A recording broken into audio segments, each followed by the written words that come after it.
Kumuota mwanamke katika usingizi. Njozi ya kumuota mwanamke usingizini, nini maana yake kwa hurma na uwezo wake subhanahu wa ta'ala insha Allah.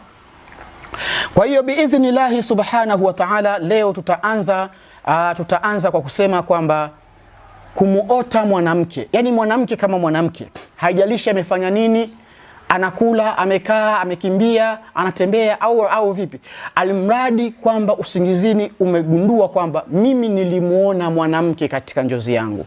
Maana zinakuja hizi na vipengele vyake. Kumuona mwanamke kama mwanamke, tunasema mwanamke katika njozi kama atakuwa ni mzuri, basi njozi hiyo inakujulisha kuwa mwaka ujao utakuwa na kheri nyingi sana na raha nyingi sana utaweza kuzipata.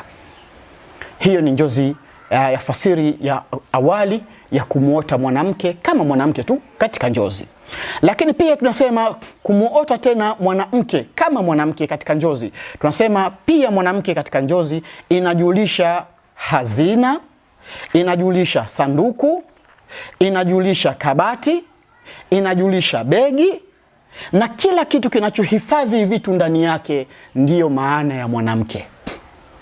Hii ni fasiri ya pili ya awali kabisa kwa kumuona mwanamke.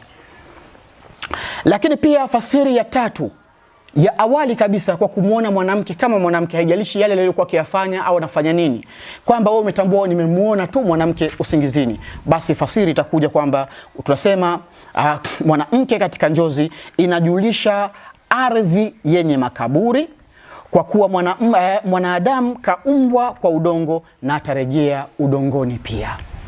Hiyo inaweza kufasirika kwa namna hiyo.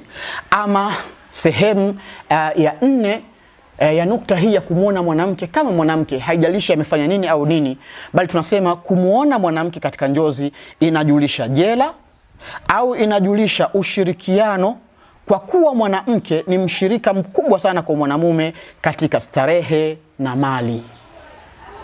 Hii ni aina ya nne ya kumuota mwanamke katika njozi.